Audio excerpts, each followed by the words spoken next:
तो hello guys, welcome back to my channel. तो दोस्तों, इस वीडियो में हम बात करने वाले हैं निफ्टी की वीकली एनालिसिस का, और साथ ही साथ हम मंडे को इंट्राडे में किस तरह से ट्रेड कर सकते हैं। मार्च का क्या हमारा प्रॉफिट रहा, लॉस रहा, उसका वीडियो मैंने ऑलरेडी डाल दिया था चैनल पे फ्राइडे को, तो वो भी आप देख सकते हो। अभी बात करते हैं कि हमने पहले लास्ट वीक क्या बात करी थी, उसके बाद हम देखेंगे कि हम इस वीक किस तरह से पोजीशन बना सकते हैं, और फाइनली फिर लास्ट में हम इंट्राडे के लेवल्स भी देखेंगे। देखो, आपको पता है बहुत ही सिंपल सी एनालिसिस करता हूँ मैं, और आपको सिर्फ लेवल्स फॉलो करने होते हैं, हमारे कुछ रूल्स हैं वो फॉलो करने होते हैं, तो आप आराम से पोजीशन बना के अच्छे खासे पैसे कमा सकते हो। हर वीकली हम इसीलिए अलग अलग इंडेक्स की एनालिसिस करते हैं ताकि आपको पोजिशनल लेवल भी पता चले। अगर आपको याद हो, लास्ट वीक हमने क्या बात करी थी। लास्ट वीक हमने ये बात करी थी कि मार्केट में हम अगर कोई सेलिंग की पोजीशन बनाएंगे तो जब तक 30 मिनट क्लोजिंग नहीं आती है 16,800 के नीचे, तब तक हम कोई सेलिंग की पोजीशन नहीं बनाएंगे। और बाइंग की पोजीशन कब बनाएंगे हम? बाइंग की पोजीशन तब बनाएंगे हम जब मार्केट 17,250 के ऊपर 30 मिनट की क्लोजिंग देता है। तो ये पोजीशन एक्टिव कब हुई, सबसे पहले ये देख लेते हैं हम। अगर आप ध्यान से देखो तो ये पोजीशन एक्टिव हुई है आपकी फ्राइडे को। उससे पहले मार्केट इस लेवल के नीचे ही घूम रहा था, पूरा रेंज में था, तो पोजिशनल वालों को कुछ नहीं करना था उस टाइम। इंट्राडे वालों के लिए मैं डेली वीडियो डालता हूँ, वो इंट्राडे लेवल्स को फॉलो कर सकते थे। अब पोजिशनल वालों की पोजीशन एक्टिव हो गई। टारगेट हमने इसके क्या बताया? टारगेट हमने बताया था इसके मैक्सिमम 17,500 या 17,550 तक का। अब मार्केट में अगर आप देखो एसजीएक्स निफ्टी क्या कर रहा है, एसजीएक्स निफ्टी 17,480, मतलब ऑलमोस्ट 100 पॉइंट और गैप अप मार्केट यहाँ से खुलने वाला है। तो हो सकता है गैप अप के साथ ही हमारा टारगेट आ जाए। और टारगेट हमने किस बेस पे निकाला था? टारगेट हमने इस बेस पे निकाला था कि मार्केट एटलीस्ट, अगर मार्केट इस लेवल को निकालता है, अगर मैं एक बार डेली चार्ट पे जाता हूँ, उसके बाद हम देखते हैं कि क्या हम अब इस बार फ्रेश पोजीशन बना सकते हैं। क्योंकि हमारी एक पोजीशन ऑलरेडी रनिंग है, तो फ्रेश पोजीशन बनाना थोड़ी सी बाइंग केस में मुश्किल होगी। लेकिन अगर वो कुछ लेवल्स ऐसे हैं वो क्रॉस हो जाते हैं तो हम फ्रेश पोजीशन भी बना सकते हैं। अगर आप देखो, हमने इसके बेस पे टारगेट निकाला था। हमने टारगेट निकाला था कि इस बेस पे कि कहीं ना कहीं मार्केट ये वाली जो कैंडल है, इसके हाई पे या मैक्सिमम इस गैप फिलिंग तक जा सकता है। 17,550 से 17,600 तक का टारगेट था, जो कि आ सकता है। लेकिन मुझे ऐसा लगता है, अब यहाँ पे देखो आप ध्यान से, मैं एक बार आपको थोड़ा सा और ऊपर करता हूँ। यहाँ देखो, ये सपोर्ट मार्केट ने ब्रेक करा था, इसको रिक्लेम कर लिया। लेकिन अब नेक्स्ट सपोर्ट अगर आप देखोगे तो नेक्स्ट सपोर्ट मार्केट का यहाँ नहीं है, नेक्स्ट रेसिस्टेंस मार्केट का यहाँ नहीं है। नेक्स्ट रेसिस्टेंस मार्केट का जो आएगा आपका, सीधा 17,500 550 के आसपास का जोन है। क्योंकि आप देखो यहाँ पे ऑलमोस्ट मार्केट 4 दिन इस चीज को होल्ड करा है, और साथ में ये इस कैंडल का हाई भी है। तो अगर मार्केट यहाँ से निकलता भी है तो मुझे लग रहा है गैप फिलिंग तक जाएगा, फिर वहां से फिर एक सेल ऑफ आएगा। तो अभी 359 पे चल रहा है। अगर मार्केट 480 पे ही खुलता है या 500 पे ही खुलता है, मान लेते हैं एक बार, तो आपके पास पोजीशन के लिए पैसे बचे ही नहीं है। आपके पास 100 पॉइंट बचे हैं पोजिशनली खाने के लिए। तो उन 100 पॉइंट के लिए तो नहीं जाओगे आप पोजीशन बनाने के लिए। तो क्या हम जो फ्रेश पोजीशन बाइंग बनानी है, आप अगर बना सकते हो, कैसे बना सकते हो? बशर्ते मार्केट मान लो अगर फ्लैट ओपन हो जाता है किसी भी कारण, और उसके बाद 17,360 ये जो हाई है इसके ऊपर 30 मिनट की क्लोजिंग दे देता है, तब आप पोजीशन बना सकते हो 17,600 के टारगेट के लिए। उससे पहले आप पोजीशन नहीं बना पाओगे। अगर मार्केट गैप अप भी हो जाता है 17,500 के आसपास, तो वहां से एक सेलिंग की पोजीशन बन सकती है। लेकिन इसको गैप फिल करने देना। यहाँ पे 17,500 मान लो 17,600 तक मार्केट जाता है, फिर 30 मिनट की क्लोजिंग 17,600 के नीचे दोबारा दिखाता है, उसका लो टूटता है, तो आप सेलिंग की पोजीशन बना सकते हो दोबारा। मार्केट, क्योंकि मार्केट ने अब क्या किया है, मार्केट ने ये डब्ल्यू पैटर्न का ब्रेकआउट किया है, यहाँ तक जाके मार्केट दोबारा इसको रिटेस्ट करने आ सकता है, तो आपको दोबारा 200-300 पॉइंट देखने को मिल सकते हैं। अब यहाँ से ये भी हो सकता है, मार्केट अगर एसजीएक्स निफ्टी नहीं चला मंडे को, सेंटिमेंट्स कुछ अलग हुए, तो यहाँ से मार्केट एक बार रिटेस्ट करे, उसके बाद ऊपर जाए। अगर ये रिटेस्ट करके ऊपर जाएगा तब तो बहुत अच्छी चीज है। तब अगर मार्केट नीचे जाता है, मान लो 17,250 के ऊपर, फिर से हमें 30 मिनट की क्लोजिंग देता है, तो हम यहाँ पे फ्रेश पोजीशन बना सकते हैं। तब आपका टारगेट सीधे 17,600 का हो सकता है। तो ये तरीके हैं बाइंग की पोजीशन बनाने के। इसके अलावा अगर मार्केट गैप अप होता है, मार्केट को लगातार ऊपर जाना है। अब आप ये भी जो देखो, मार्केट कहाँ से आ रहा है, मार्केट ऑलमोस्ट 16,950 से 17,350, मतलब ऑलमोस्ट 400 450 पॉइंट का मूवमेंट कर चुका होगा, 500 पॉइंट का।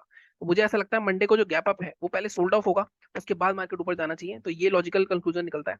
या मार्केट गैप अप होकर इस गैप को फिल करेगा, फिर वहां से सेलिंग ऑफ आएगा, और उसी तरह के आप ट्रेड बनाऊंगा, उसी तरह से मैं आपको इंटरडे के लेवल्स भी दूंगा। तो अभी हमारा निष्कर्ष क्या निकला? निष्कर्ष ये निकला कि अगर आपको बाइंग पोजीशन बनानी है तो फ्लैट हो जाएगा, तो आप इसके ऊपर पोजीशन बना सकते हो 17,360 के ऊपर।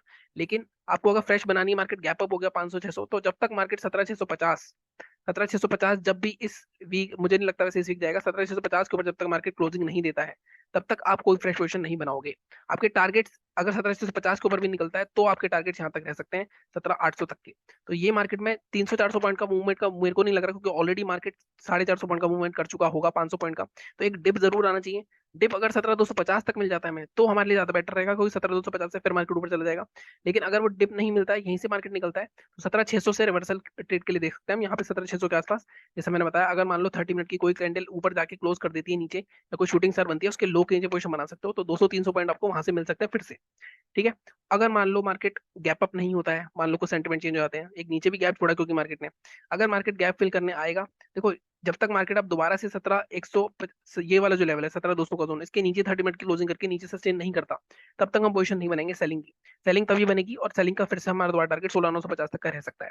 अगर मार्केट गैप डाउन होता है या कुछ भी होता है तो 16,800 का हमारा लेवल है, इसके नीचे हम पोजीशन बनाएंगे, जो हमने लास्ट वीक बात करी थी। उस केस में जो नीचे गैप पड़ा था 16,400 के आसपास तक का, वहां तक का टारगेट रहेगा। तो इस तरह से हमें थोड़ा सा टिपिकल हफ्ता है, बाइंग साइड थोड़ी कम क्वांटिटी बनाना, बाइंग साइड क्योंकि ऑलरेडी मूवमेंट आ चुका है और ऑलरेडी रनिंग पोजीशन है हमारी, जो इसके टारगेट हमारे 17,600 के पेंडिंग है। तो इस वजह से जिसने फ्राइडे को बना ली है वो तो आई थिंक अच्छे खासे प्रॉफिट में दिखेगा मंडे को भी, और जिसने नहीं बनाई है, अगर मंडे का गैप अप होता है तो यहाँ पे 17,600 के आसपास सेलिंग का एक पोजीशन देख सकते हैं, मैंने आपको बताए हुए तरीके। लेकिन अगर मार्केट नीचे खुलता है तब आप 16,700 16,800 के नीचे ही पोजीशन बनाओगे, उससे पहले नहीं बनाओगे। ठीक है, तो ये बात हो गई हमारी वीकली पोजीशंस की। अब हम बात करते हैं इंट्राडे की। 15 मिनट के चार्ट पे चलते हैं। इसको एक बार मैं वीकली चार्ट पे भी दिखा देता हूँ आपको कि वीकली चार्ट पे किस तरह से सिंक हो रहे हैं लेवल्स। देखो, वीकली चार्ट पे भी यहाँ पे मार्केट एग्जैक्टली सपोर्ट से उठा है अपने, और अच्छा खासा एक पैटर्न बनाया मार्केट ने। इसको पैटर्न कहते हैं, एक मेरे को नाम याद नहीं आ रहा है इसका, I think evening star morning star कुछ पैटर्न है, उस तरह का पैटर्न बनाया है। लेकिन मार्केट में ध्यान से देखो, ऊपर ये वाला जो जोन है ना 17,500 से 17,600 का जोन, बहुत स्ट्रॉन्ग रेसिस्टेंस है। इसके ऊपर निकलेगा तो ये रेसिस्टेंस है 17,800 का जोन। तो कहीं ना कहीं यहाँ पे बाइंग पोजीशन बनाना थोड़ी सी रिस्की है, क्योंकि मार्केट लगातार, ऐसा नहीं है कि मार्केट रैली नहीं कर सकता, मार्केट रैली देखो यहाँ पे भी क्या है। उस केस में आपको 17,500 या 17,600 के ऊपर 30 मिनट की क्लोजिंग आके वेट करना पड़ेगा, तभी आप पोजीशन बनाओगे 17,800 तक मैक्सिमम टारगेट के लिए। ठीक है, ये बात होगी हमारी वीकली की। अब हम चलते हैं सीधे 15 मिनट के चार्ट पे। ये सारे लेवल डिलीट कर देते हैं, और यहाँ पे हम बात करते हैं इंट्राडे की। अब देखो, इंट्राडे में मार्केट में जो मैं आपको बोल रहा हूँ, मार्केट लगातार यहाँ से रैली करता आ रहा है। अब यहाँ पे कहाँ बाइंग करोगे, कहाँ सेलिंग करोगे। अब आप ध्यान से देखो, सबसे पहले मार्केट ने के लिए सबसे इंपॉर्टेंट जोन एक तो ये है, पहली 5 मिनट की, पहले 15 मिनट की कैंडल का हाई लो हमेशा इंपॉर्टेंट होता है, अगर मार्केट कभी भी ब्रेकआउट करता है या नहीं करता। ठीक है, मार्केट 17,275 के नीचे आता है तो आप सेल कर सकते हो। टारगेट आपका इस केस में एक तो ये रहेगा 17,233। 17,233 के नीचे एग्रेसिव सेलिंग आ सकती है, जो कि इस गैप फिलिंग तक भी जा सकती है 17,130 तक। लेकिन हमारे टारगेट 17,233 के नीचे भी पहला ये ओपनिंग लेवल ही रहेगा 17,200। अब यहाँ पे दो ट्रेड बन सकते हैं, मार्केट मान लो ऊपर हो गया, यहाँ गिरता आता है 17,200 के आसपास, आप बाइंग का ट्रेड भी देख सकते हो, क्योंकि ये एक ब्रेकअवे गैप था। देखो, ये जो रेंज थी, इसको ब्रेकआउट करके मार्केट ओपन हुआ है, तो ये गैप्स इजीली फिल नहीं होते हैं। फिर भी जिस तरह के मार्केट में माहौल है, सेलिंग के सेंटिमेंट्स हैं, अगर मार्केट नीचे जाता है तो 17,130 तक का टारगेट भी आपको देखने को मिल सकता है। लेकिन मैं जैसा बताता हूँ कि 50 से 70 से 80 पॉइंट आपको डिफ्टी मिल रहे हैं, तो आप उसका लॉस नहीं कर सकते, प्रॉफिट ही करोगे। ठीक है, और अगर मार्केट फ्लैट ओपन होता है तो हम इसके ऊपर बाय कर सकते हैं आराम से 17,400 के ऊपर। 17,400 भी वैसे तो स्ट्रॉन्ग रेसिस्टेंस है, लेकिन आपका टारगेट क्या रह सकता है इस केस में। टारगेट आपका ये वाला जोन रह सकता है 17,450 के आसपास का पहला, और इसके बाद मैक्सिमम टारगेट आपका 17,500 तक के आसपास रहेगा, 17,470 से 17,480, मतलब वही 70-80 पॉइंट। बाइंग साइड थोड़ा सा कम देख रहा हूँ मैं, जैसे मैंने बोला, इस बाइंग साइड थोड़ा सा कम देखना है, क्योंकि मार्केट में ऑलरेडी मूवमेंट हो चुका है। हो सकता है गैप अप में ही आ जाए 480 490 टारगेट। गैप अप होता है तो अगर आपको पहले 5-10 मिनट में कोई भी हमारा पैटर्न मिले, जो मैंने वीडियोस बनाए हुए हैं, आपको शूटिंग स्टार मिले, इंगल्फिंग मिले, नेगेटिव कैंडल मिले, तो वहां पे एक ट्राई मारा जा सकता है शॉर्ट के लिए। ठीक है, और अगर मार्केट गैप डाउन ओपन होता है तो उस केस में तो आई डोंट थिंक, जब तक मार्केट फिर ये नहीं ब्रेक करेगा 17,200, तब तक आप कोई पोजीशन नहीं बनाओगे। तो इतनी सिंपल सी एनालिसिस है, बट सिंपल नहीं होती है। जब मार्केट खुलता है तो हम भूल जाते हैं सारे लेवल्स, मार्किंग भूल जाते हैं अपनी, कुछ भी ट्रेड करने लग जाते हैं, तो उस चीजों से बचो। अब मार्च में आपने देखा होगा मेरा पीएनएल, फरवरी में मेरे को लॉस हुआ, लेकिन मार्च में मैंने बाउंस बैक करा। इस तरह ही बाउंस बैक करते हो, फरवरी में अपनी गलतियों से लॉस हुआ, मार्च में भी कुछ 35,000 का लॉस होता 20,000 के कैपिटल से, 35,000 का प्रॉफिट होता 20,000 के कैपिटल से, लेकिन कहीं ना कहीं 2 दिन हमने भी ओवर ट्रेडिंग करी, और वहाँ पे वो 20,000 के कैपिटल से 25,000 का ही प्रॉफिट रहा। तो इस तरह से आपको चलना है।